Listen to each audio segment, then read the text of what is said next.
Hi, my name is Mike, and I'm a senior consulting engineer at Apple supporting enterprise and education. I'm joined by my awesome colleague Danielle from Enterprise Product Marketing, and we're excited to be presenting at JNUC 2020 to take you through a technical deep dive of deploying macOS Big Sur. macOS Big Sur is our latest operating system for our Mac computers, and it brings so many new features that we decided to increment the macOS version to version 11. It features an all-new design, updates to apps you love like Messages and Maps, includes enhanced privacy protections in Safari, and so much more. Today, we'll focus primarily on platform changes that affect IT organizations.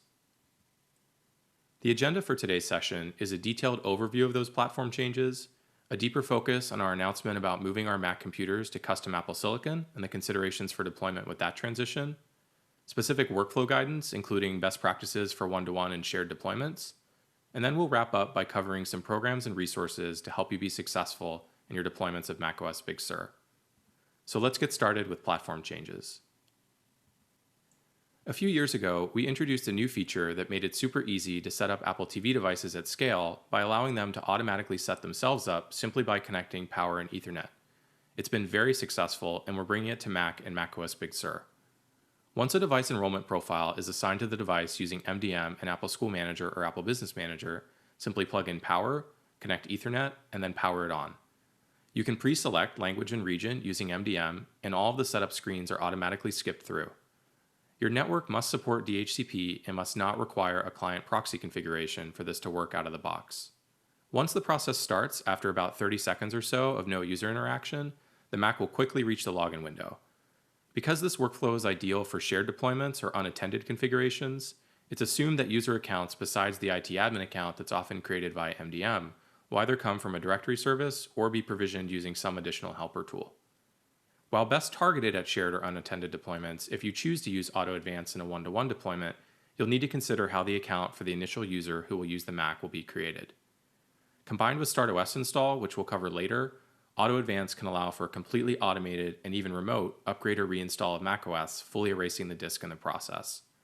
Auto Advance is the fastest way to set up a Mac, and we can't wait to see how you use this in your environments. Over the years, we've had a variety of different types of MDM enrollment on macOS, including device enrollment, user-approved MDM enrollment, and automated device enrollments, which happened as a result of enrolling via Apple School Manager or Apple Business Manager. Each type of enrollment allowed for managing or restricting more features, respectively, with automated device enrollment allowing for the strongest levels of device management as it enabled supervision. This year, we're making user-approved MDM equivalent to supervision, greatly simplifying the considerations for device enrollment on macOS. If a user manually enrolls their Mac using a downloaded enrollment profile and installs it via System Preferences, last year that would have resulted in user-approved MDM. This year, it's simply called a device enrollment and will result in supervision to allow for full management of the device. We're also automatically converting all existing user-approved MDM enrollments to supervised upon upgrade to Big Sur. User-approved MDM is a consideration of the past, and we hope this will greatly help your deployment workflows. There is a small caveat for Macs with Apple Silicon, but Danielle will discuss that more later in the presentation. This year, we're bringing managed apps to the Mac for both device enrollments and user enrollments. The primary benefit is that MDM can now remove an application it has installed, either by choice or automatically upon unenrollment. iOS-style managed app configuration and feedback are supported as well. And while custom configuration profiles with custom preferences have been supported on macOS for a long time, managed app configuration allows for use with user enrollment and in most cases allows for a more tightly coupled configuration within common MDM platforms. For device enrollments, MDM can convert a non-managed app to managed. Converting from unmanaged to managed is not supported for user enrollments. There are some requirements for managed apps on macOS. The package installing the application must only install a single app bundle file into the applications directory, and the application can be removed if it hasn't been moved from the applications directory. Because apps installed via Apps and Books from Apple School Manager or Apple Business Manager install into the applications directory by default, this makes them perfect candidates to be managed apps. Data separation and managed open-in the context of managed apps are currently unique to iOS and iPadOS. With macOS 11, a Mac Pro 2019 or later can be started, shut down, or rebooted remotely even if macOS is unresponsive using Lights Out Management, otherwise known as LAM. This is ideal for organizations with Mac Pro computers that are not easily accessible. An MDM-enrolled Mac gets designated as a Lights Out Management controller, And when MDM wants to perform a LOM action on a LOM-capable device, MDM sends a command to the controller, and then the controller in turn sends the command to the Mac Pro using a secured and proprietary protocol over IPv6 that leverages industry standard PKI. Lights out management requires macOS Big Sur, and your Mac Pro computers must have a network connection on the same subnet as your LOM controller Mac over IPv6 using Ethernet. You'll also need to ensure you have the lights out management payload and a payload configuring a certificate with an RSA key, such as SCEP, deployed to your controller and Mac Pro computers that you wish to manage. Network interface bonding is supported on Mac Pro computers that you wish to manage. Automated device enrollment uses serial numbers to know which devices to enroll at setup. Serial numbers contain bits of identifiable information. Apple will soon update the format of serial numbers for products to a randomized alphanumeric string of 10 characters. If a product includes built-in logic that relies on the current Apple serial number structure, it will need to incorporate the updated serial number format without hard-coding it into the solution. Also, third-party solutions must be capable of handling both the current product serial number format and the updated serial number format for greatest compatibility. Any currently shipping Apple products will retain their current serial number format, and new products may use the new one. Last year, macOS Catalina introduced a read-only system volume. This year, macOS Big Sur takes it a step further by introducing a cryptographically signed system volume to protect against malicious tampering. As a part of this, macOS actually boots from an APFS snapshot. The signed system volume also allows for easier updating of the system, as the update process is now much more similar to iOS. Because the system volume is cryptographically validated, FileVault works a bit differently in that it no longer encrypts the system volume. However, FileVault can still be used to encrypt user data on the data volume. The general impact of this change for IT should be minimal to none, but it's an important platform change that we wanted you to be aware of.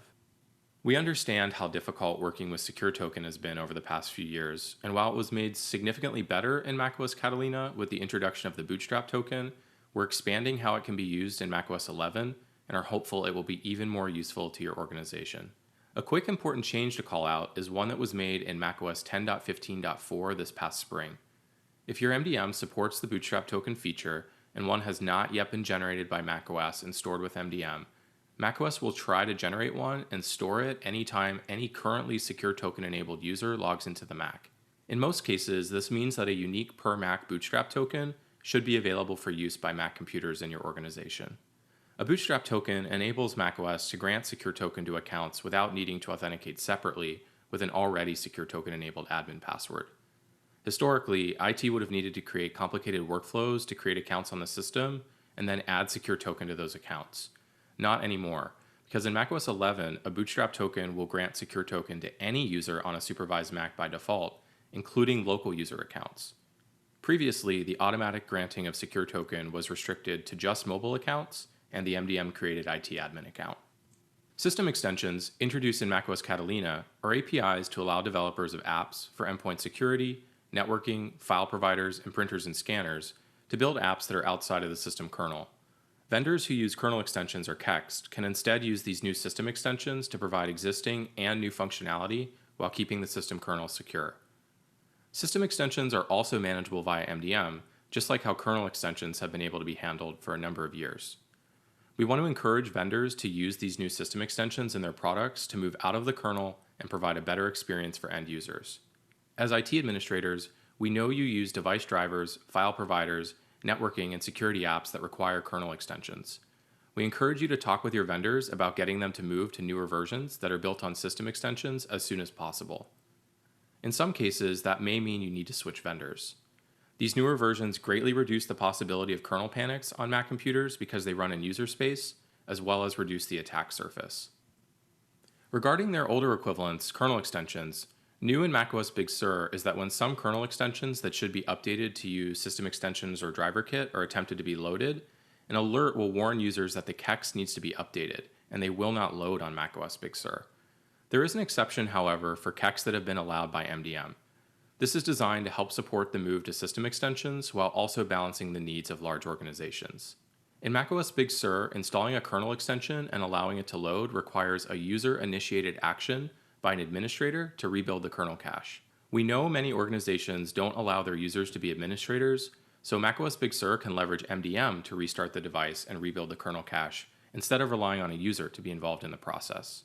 There are two new options on the restart device MDM command to accommodate this. The first, rebuild kernel cache, tells the Mac to rebuild its cache and reboot. The optional accompanying kex paths flag allows for MDM to ask specific kex to be loaded that haven't been discovered by the system yet through an app's attempt to load them.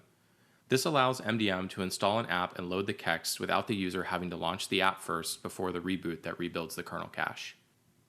To increase data security and prevent unintended profile installation, when a profile is downloaded, before it can be installed, an alert is shown to the user indicating that they need to finish profile installation in System Preferences.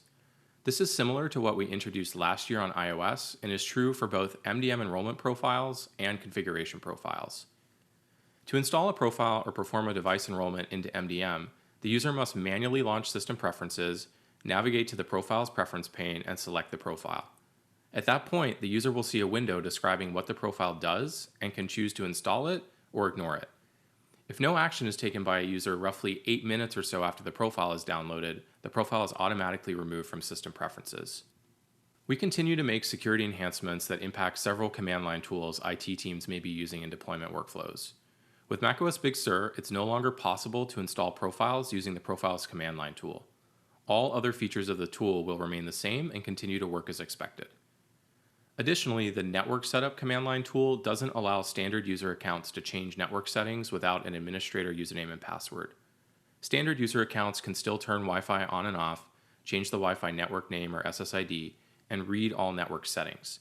This brings the Network Setup command line tool into parity with what a standard user can control either in the network pane of System Preferences or the Wi-Fi menu in the menu bar. We're also now preventing the use of the Security command line tool to add certificates to the system keychain without interactive authorization from an admin user. This means it'll no longer be possible to trust a root certificate across the entire system without either an admin explicitly authorizing it or it being installed via MDM. Many changes are being introduced in the area of software updates in macOS Big Sur. First, as I mentioned previously, macOS is adopting an update mechanism similar to that of iOS. This allows the updater to make changes to the system before you even need to reboot while doing a software update. This significantly reduces the downtime of a system while installing an update, which provides a better user experience. You'll now be able to specify deferring major, minor, supplemental, and security updates for macOS for up to 90 days. All macOS update types share the same deferral window that you specify via MDM. Major software updates are defined as updates that are given a specific release name, such as macOS Catalina or macOS Big Sur. When sending the Schedule OS Update MDM command to install a macOS software update, a new option allows MDM to force the installation of the update, and if necessary, force a restart. If you've been using the Software Update command line tool to ignore specific updates or set a custom software update catalog, note that those flags have been removed in macOS Big Sur, and managing software updates via MDM is the way forward. Also new to help with testing is that software updates released during the macOS Big Sur beta period are deferrable. On macOS, there are two types of services within Privacy Preferences policy control: user and system. User services are granted by individual users and only grant access to processes operating within that user session, for example, access to a user's camera or microphone. System services, in contrast, may only be granted access by administrators, but authorize the service for every user on the system. Some services are especially privacy sensitive, such as camera, microphone, screen capture, and listen event. While they can be configured via MDM, they can only be denied and not allowed. In macOS Catalina, standard users were able to approve their own apps for screen capture, but in Big Sur, admin authentication is required. We heard the overwhelming feedback on this change during the early beta seeds of macOS Big Sur, and we realized that in large organizations, many users run as standard users. That's why we're introducing the ability this year for MDM to pre-allow specific apps to be able to be allowed by standard users for both screen capture and listen event. This helps ensure a balance between the need to configure devices at scale while still empowering users to make informed and conscious decisions about apps or services that need to access particularly privacy-sensitive services. A new key called authorization can now accept a value of allow standard user to set system service for screen capture and listen event service entries to enable this feature. Once set, the Security and Privacy Preference pane makes a clear visual distinction in the table list for which apps can be enabled by the standard user. The authorization key replaces the previous allowed key, which was only Boolean true and false, but we support both keys for other service types during this release to help ease the transition. For machines that are upgrading to macOS Big Sur, any entries that were approved in previous versions of macOS will remain approved upon upgrade. macOS 11 includes a number of new features and enhancements for SSO extensions in the built-in Kerberos extension. I'll summarize them now, but please reference the Leverage Enterprise Identity session from WWDC 2020 for additional details. First, MDM payloads configuring SSO extensions can now be installed on the user channel, and settings configured on the user channel take priority over any settings configured on the device channel. Improvements were made for how per-app VPN is handled for SSO extensions, including that associated domains now work with per-app VPN. A new direct downloads feature can be enabled for the domains to ensure that the domains are accessed directly by your devices and not using the new Apple Content Distribution Network dedicated to associated domains. A new per-app VPN excluded domains list allows cloud identity provider traffic to go direct from your devices to the IDP. SSO extensions now also receive more information about the calling app that's trying to use the extension, including the calling app name, which is localized, the calling app team identifier, and an isManaged flag. This information can offer users a better experience with more details about the app requesting authentication. There's a new profile removal operation too. So when an MDM profile configuring an SSO extension is removed from the device, extensions now have a short window of time to sign out, clean up files or keychain entries, revoke tokens, or perform other cleanup actions as necessary.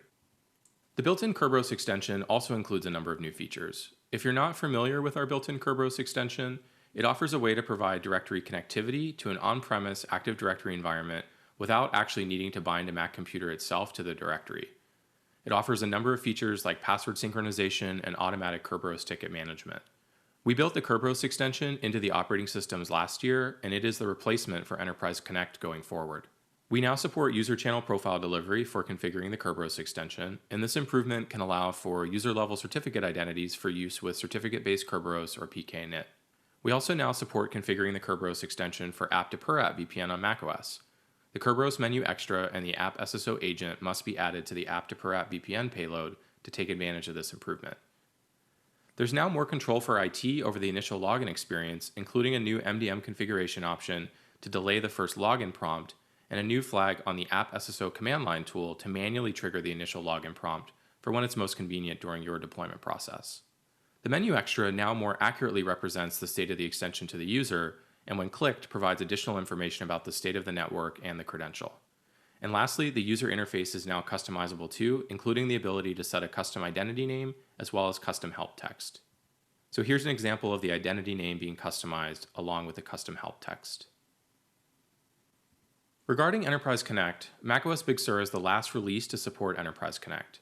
Please test your workflows and deployment methodologies using the new Kerberos extension, and engage your Apple teams for workflow and migration guidance. A migration guide is available from apple.com/business on the IT page under Identity Management Resources.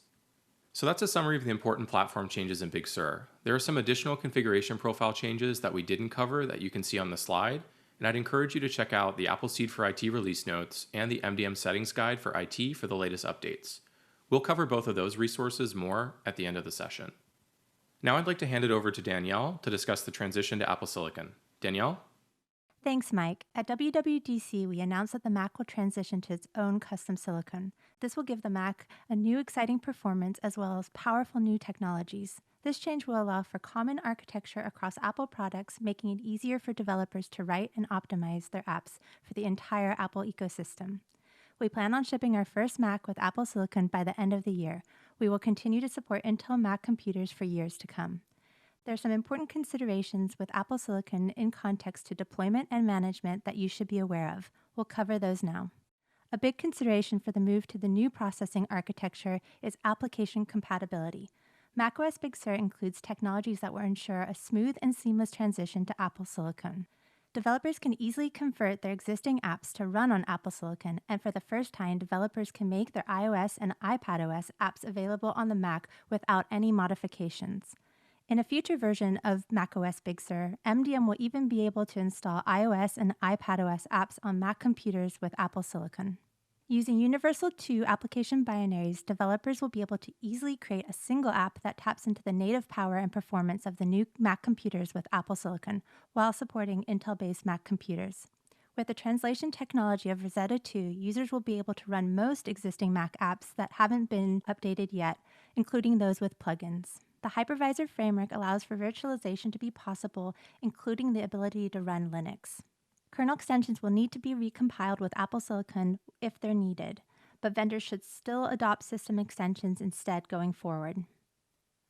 Mac computers with Apple Silicon do not have target disk mode. Instead, they have a feature called Mac sharing mode that uses SMB for connectivity over Thunderbolt or a USB cable. Because it's file-based block copying data over this interface, tools like ASR or Apple Software Restore are not supported. Once a Mac has been set up with a user account, using Mac sharing mode requires authentication, similar to how target disk mode has required authentication for some time now. Mac sharing mode provides access to your macOS volume in its entirety, not just a particular user's home folder. Mac computers with Apple Silicon have a similar macOS recovery environment that you're used to accessing today. However, instead of using Command-R, you access it by holding down the power button at startup. In the case where something is wrong with macOS recovery or it needs to be reinstalled, instead of using Internet recovery like on Intel-based Mac computers, Apple Configurator can reinstall it through the Revive option. Apple Configurator can even install a fresh copy of the latest version of macOS during this process if you choose the Erase and Restore option. This makes Apple Configurator a great option for rapid return to service on Mac computers with Apple Silicon. Note that upgrading macOS in place is not supported via this recovery mechanism. On Mac computers with Apple Silicon, macOS has a new unified login experience. It supports a richer UI with accelerated graphics and is consistent with the look and feel of macOS. This experience is made possible by being able to fully boot macOS without requiring the user to unlock the system. The unified login experience allows for new features even when File Vault is on. For example, the username and password view is now supported, in addition to a list of users. It also has built-in support for authentication with CCID and PIV compatible smart cards and includes voiceover support for greater accessibility. On Mac computers with Apple Silicon, the ability to manage and load kernel extensions as well as install software updates is automatically enabled for devices enrolled into MDM with automated device enrollment. These abilities can be enabled manually in Startup Disk in macOS Recovery for devices that are supervised via device enrollment, which would have been previously known as user-approved MDM. This is a small caveat to supervision that Mike mentioned earlier in the presentation. When managing and loading kernel extensions or installing software updates on Mac computers with Apple Silicon, MDM uses the Bootstrap Token in lieu of the user's password to help automate the process. So that's a summary of changes coming to Mac computers with Apple Silicon. As we have yet to actually release our first Mac with Apple Silicon, please note that some additional changes could be introduced or the ones we discussed today could change. Stay tuned to the Appleseed for IT release notes for any updates or changes. Now I'll hand it back over to Mike to discuss deployment workflows. Thanks, Danielle. I'd like to start this section by spending some time talking about the macOS installer. It's critical to the installation of macOS, and it contains powerful automation tools for IT to help with various deployment workflows. We're proud to be able to offer 7 years of hardware support with this release. The macOS installer will run on most Mac computers that date back to 2013. Your deployment model and distribution method for the macOS installer will determine the best way to acquire it. Historically, in most cases for IT-driven workflows, including the ones we'll go through shortly, acquiring a single copy of the installer from the Mac App Store or System Preferences has been the best method. While that still works well, last year macOS Catalina introduced a new flag on the software update command that can help with making the acquisition of the installer easier, either directly for you in IT or during automated installation workflows of macOS. We'll discuss that next. Depending on IT policy, users may be able to upgrade their Macs themselves. In that scenario, users can simply leverage the Mac App Store or System Preferences and download the installer themselves. Once you've acquired the installer, you'll want to think about how you distribute it to your Macs. You can remotely copy it to your Macs using your preferred tool of choice. You could place the installer on external media, such as a USB thumb drive. You could push the installer application directly via MDM as an app acquired through Apps and Books in Apple School Manager or Apple Business Manager. Or as I mentioned, since last year, you can easily script the download.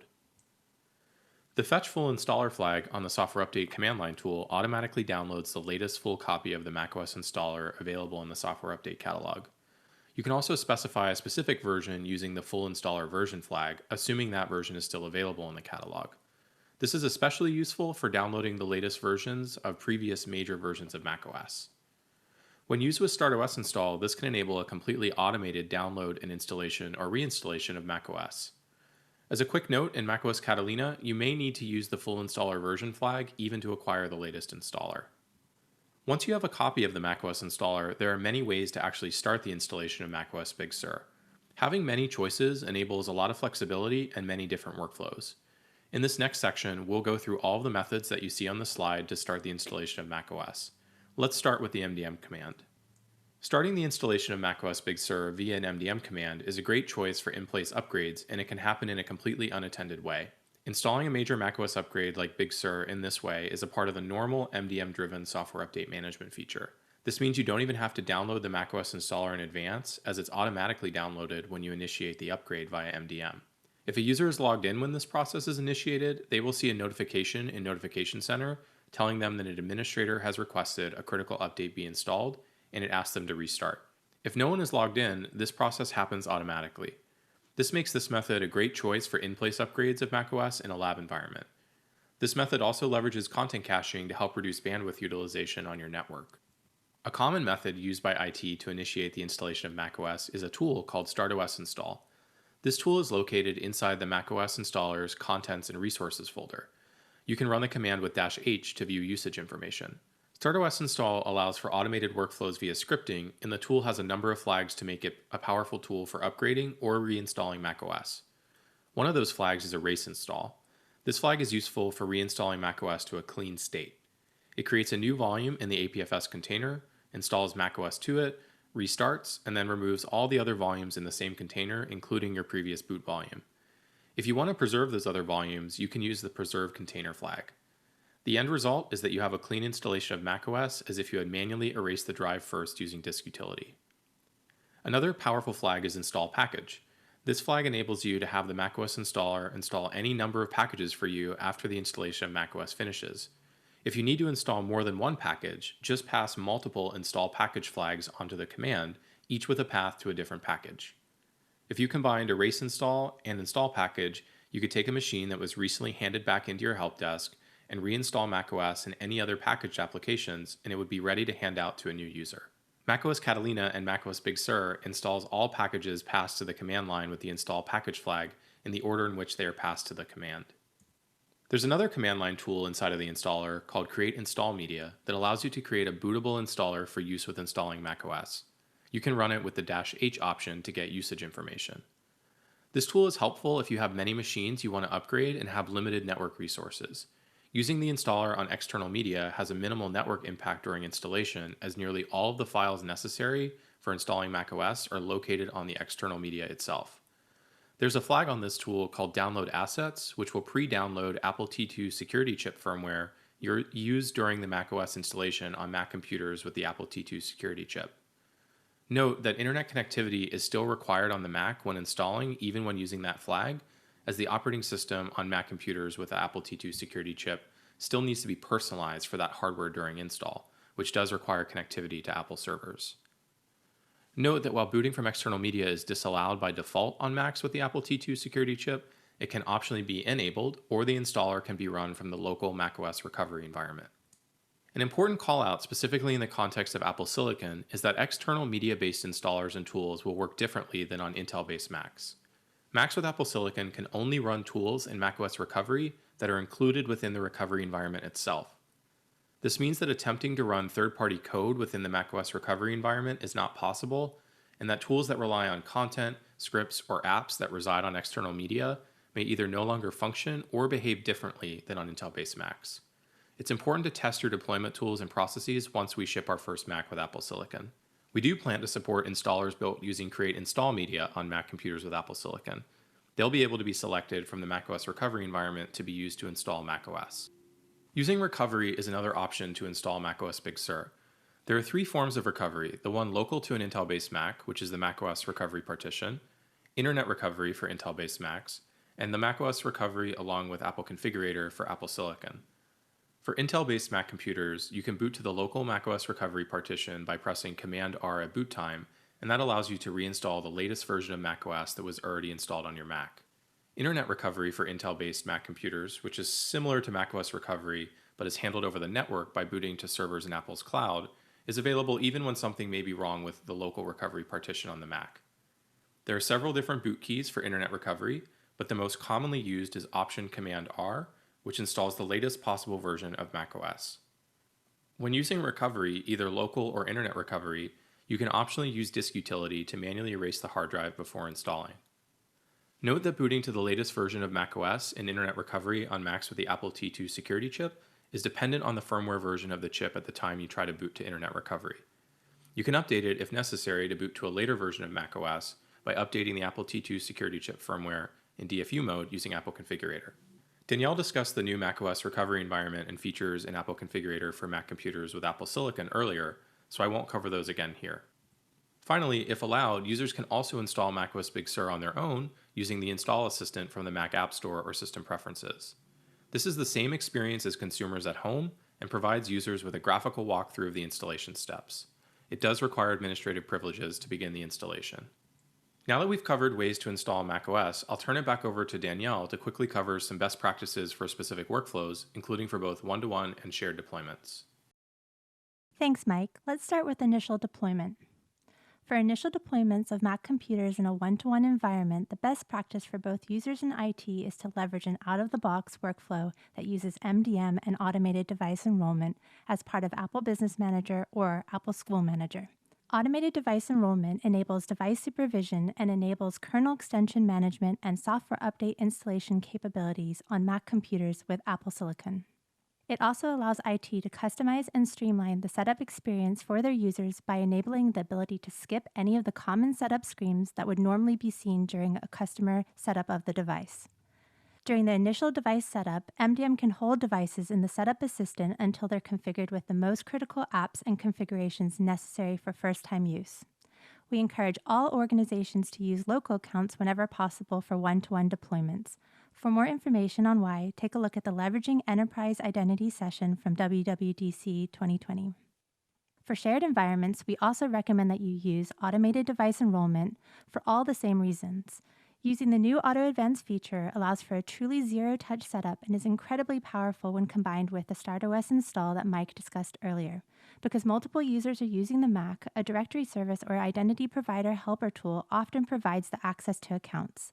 In high-traffic areas, such as a library or computer lab, consider an account expiration or removal strategy that can help clean up local home folders. Whether you script this yourself or use the built-in feature of mobile accounts to automatically expire after a given amount of time, it's up to you. Now let's look at upgrades.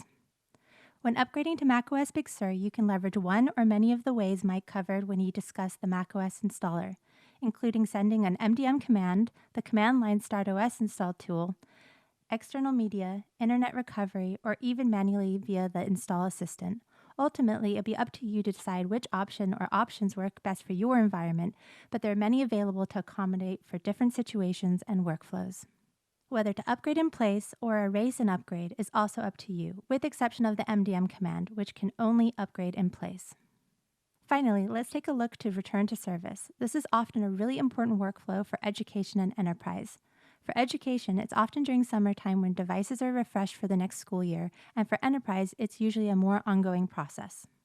For return to service, the erase install flag on startOS install is a great option because it's supported on Macs that can handle both upgrading and erasing the Mac without any additional considerations or configurations required. If you use Internet Recovery or an external media workflow from macOS Recovery to install the latest OS on Intel-based Macs, be sure to erase the drive first using Disk Utility or an automation feature built into some of the provisioning tools to do so.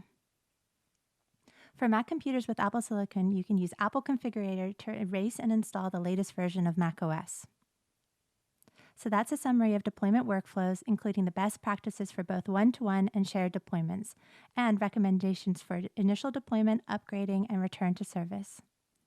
Lastly, to wrap up the presentation today, let's take a look at available resources.